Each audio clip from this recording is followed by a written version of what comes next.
Political talk میں خوش آمدید۔ سابق وزیر اعظم میاں محمد نواز شریف کی والدہ انتقال کر گئی۔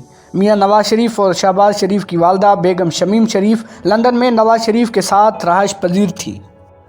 تفصیلات کے مطابق سابق وزیر اعظم میاں محمد نواز شریف اور سابق وزیر اعلیٰ پنجاب میاں شہباز شریف کی والدہ بیگم شمیم اختر لندن میں انتقال کر گئی ہیں۔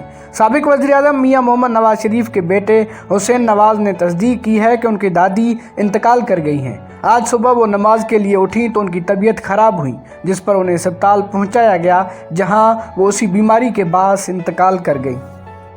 میاں محمد نواز شریف کے والدہ کی انتقال کی تصدیق شہباز شریف کے بیٹے سلمان شہباز نے بھی کی۔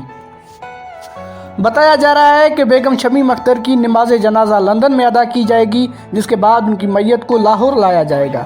لاہور میں دوسری مرتبہ نماز جنازہ پڑھنے کے بعد ان کو جاتی عمرہ میں ان کے شوہر میاں محمد شریف کے پہلو میں سپرد خاک کیا جائے گا۔ اس حوالے سے سینئر رہنما پاکستان مسلم لیگ نون عطا اللہ تارن نے ٹوئٹر پر اپنے پیغام میں بھی تصدیق کی ہے۔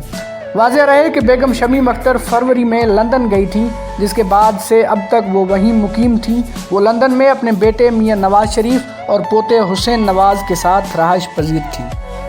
ناظرین، آپ سے گزارش ہے کہ ہماری چینل کو سبسکرائب کریں، لائک کریں اور اپنے دوستوں کے ساتھ شیئر کریں۔